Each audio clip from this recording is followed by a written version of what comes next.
ধর্ম এবং প্রেম এই দুই হলো একই মুদ্রার দুই পিঠ।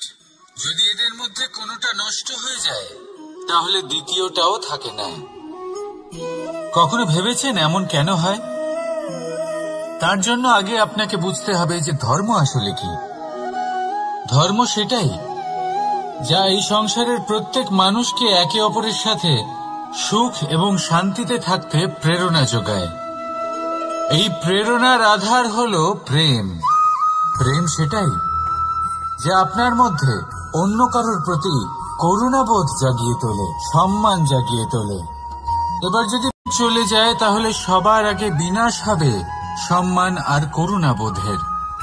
এবার যেখানে না প্রেম রয়েছে, না সম্মান রয়েছে, না করুণা রয়েছে, সেখানে ধর্ম কিভাবে বাস করবে?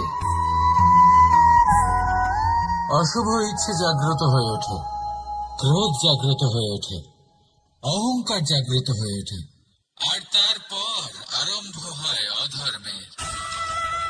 তাই যা যা ভাবনা আপনার অন্তরে প্রবেশ করছে করতে দিন, কিন্তু যাই হোক না কেন এই প্রেমকে নিজের থেকে দূরে যেতে দেবেন না। এই প্রেমকে চিরকাল নিজের কাছে রাখুন, নিজের হৃদয়। আর এই প্রেম ভাব নিয়ে বলুন, রাধা রাধা।